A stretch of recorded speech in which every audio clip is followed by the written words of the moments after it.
Bismillahirrahmanirrahim. Assalamualaikum warahmatullahi wabarakatuh.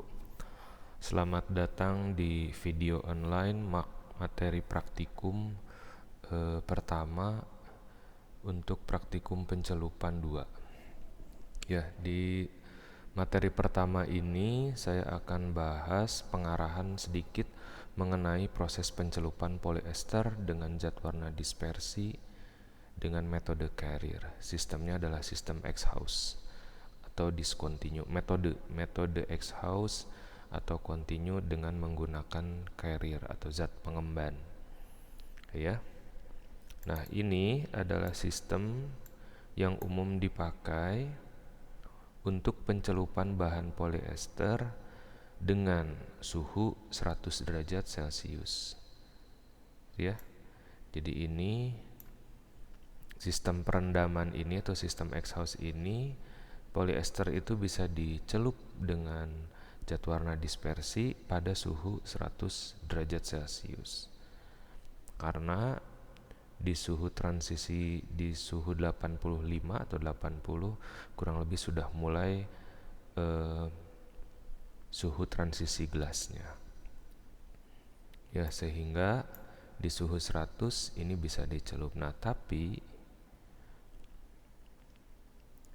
nanti ada tapinya, kita harus menggunakan carrier atau zat pengemban, gitu ya. Kita akan menggunakan carrier atau zat pengemban supaya membantu penetrasi zat warna disperse ke dalam molekul serat polyester. Nah, jadi meskipun serat polyester sudah di atas suhu 100 ini, sudah di atas suhu transisi gelasnya, tapi pembukaan molekul atau pori-pori seratnya belum mencapai optimal gitu. Jadi polyester ini baru terbuka, jadi suhu transisi gelasnya itu ada rentangnya dari 85 sampai 135-an. Nah, sehingga nanti ada metode yang pakai suhu 100 dengan tambahan carrier, dan ada metode yang pakai suhu high temperature, high pressure 130 tanpa tambahan carrier, gitu ya. Nah, kemudian karena pori-porinya belum terlalu banyak membuka, sehingga hasil celupannya juga tidak terlalu tua. Jadi untuk carrier ini hanya menghasilkan warna sedang, dan tahan lunturnya juga lebih cenderung lebih buruk atau lebih mudah luntur. Nah, memang pada saat ini proses pencelupan dengan bantuan carrier ini sudah mulai banyak ditinggalkan karena carriernya saja sifatnya karsinogenik. Ya, jadi toksik, jadi beracun, berbahaya bagi lingkungan juga. Sehingga sudah banyak ditinggalkan, pabrik-pabrik lebih memilih pencelupan di suhu 130, dan bahkan ada yang bisa suhunya 120 sudah bagus. Gitu. Nah, tapi buat di IKM memang masih ada karena keterbatasan alat atau mesin. Jadi nggak punya mesin celup HTHP. Oke, ini teorinya tentang polyester. Nanti bisa kalian baca di pedoman praktikum atau di modul. Nah, di sini sebetulnya yang perlu ditekankan adalah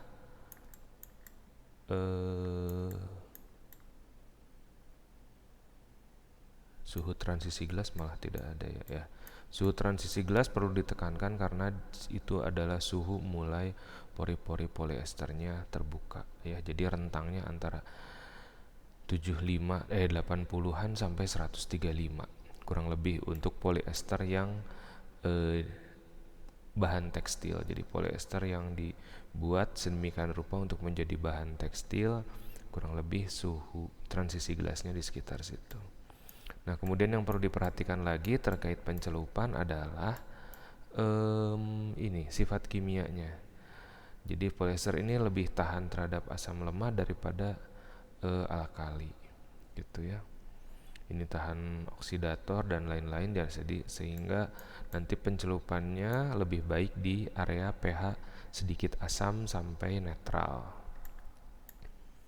Kemudian kekuatan tarik saya rasa tidak masalah, RH juga nggak masalah.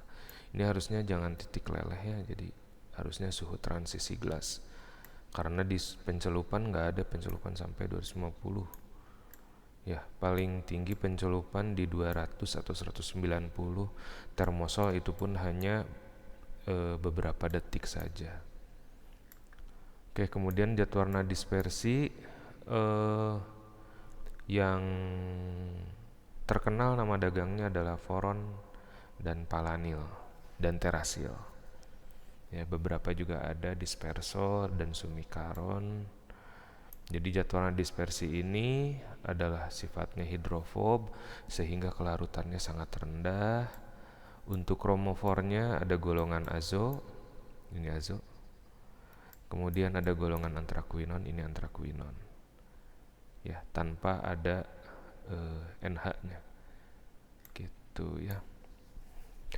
Nah, kelebihannya adalah untuk warna antrakuinon biasanya lebih cerah dan ketahanan sinarnya lebih baik karena banyak ikatan rangkap tunggal selang-seling terkonjugasi.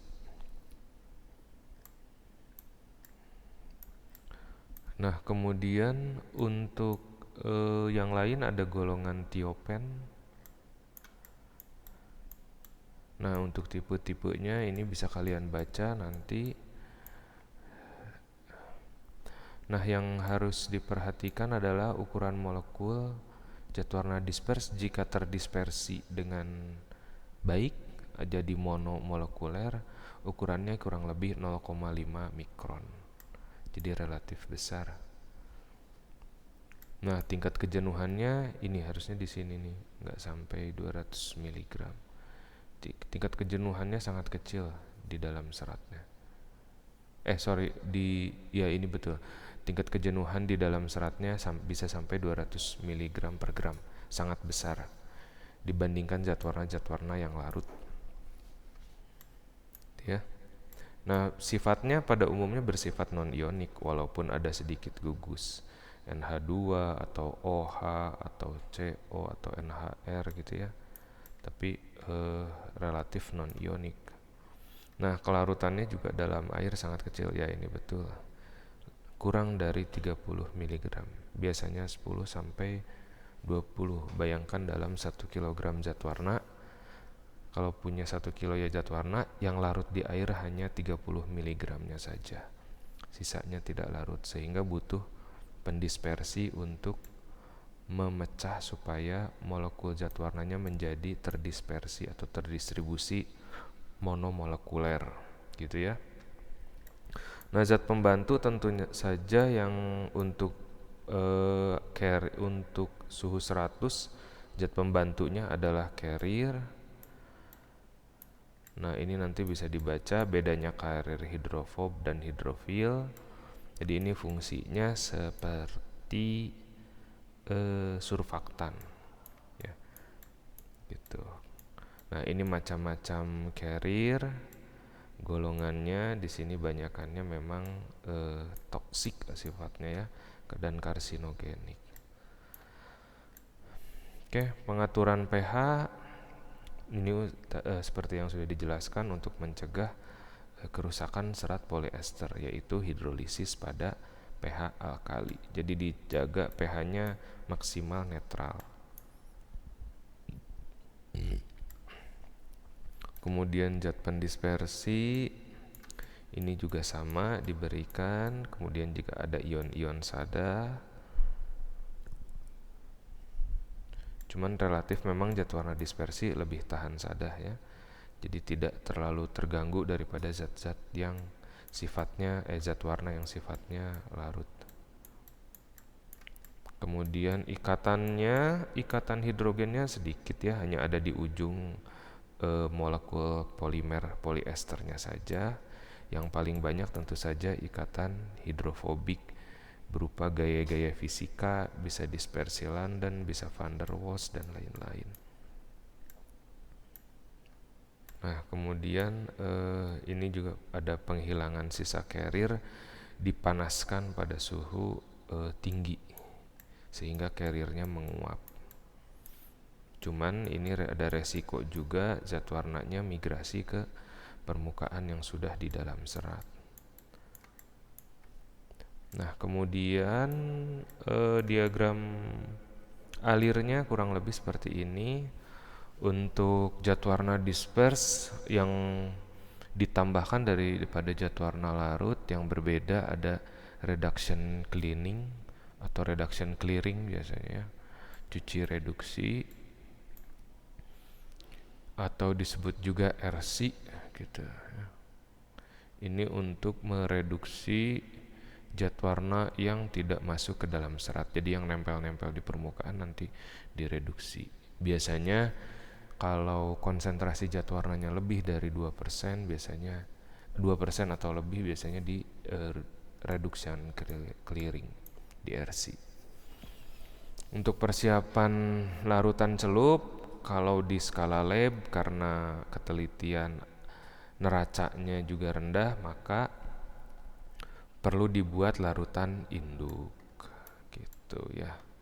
Ini kalau 1 gram zat warna tambah air atau tambah pelarut sampai 100 ml, harusnya ini ditambahkan juga pendispersi ya supaya tidak menggumpal. Ini tambahkan pendispersi. Ini jadinya larutan induk zat warna 1%. 1% di sini artinya 1% berat zat warna per volume larutan. Nah, kemudian persiapan larutan celup. Kemudian skema prosesnya adalah skema proses exhaust.